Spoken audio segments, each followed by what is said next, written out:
People don't know how to handle the fact that you don't look poorly. You know, Charlotte looks perfectly fine.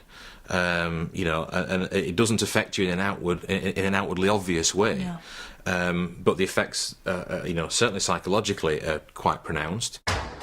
Charlotte and Damian are desperate to have children, but Charlotte has severely polycystic ovaries, which means her eggs are rarely released, and in fact she has not had a period in over 5 years.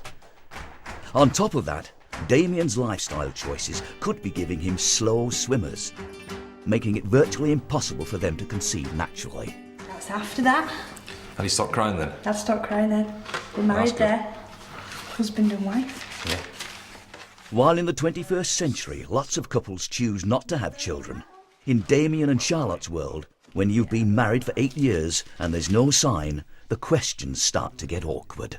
When are we going to hear the patter of little tiny feet then, you know? When are we going to see another little Damian or another little Charlotte? Yeah. You just make up an excuse like, oh, well, the time's not right, Damian's very busy at work, so we're just not going to bother just yet. And you just put it off and... Well, you just lie. You do, you just lie. And although they feel bad about their biological problems, Charlotte and Damian are also sensitive to the fact that others feel embarrassed for them. Yeah.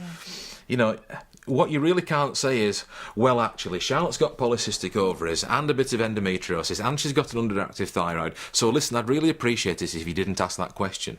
Because that just makes that person feel absolutely horrible. It does. You just make up an excuse. And if, statistically, one of the reasons couples have trouble conceiving is that they don't have enough sex, then surely splitting Charlotte and Damian up is hardly the way forward. They're clearly a very sort of intertwined couple. They reflect things off one another, so I very much expect them to go through the initial stages doing that, talking about it within themselves as a unit. What our job will be to try and integrate them into the rest of the group a little bit so that they manage to do things on their own.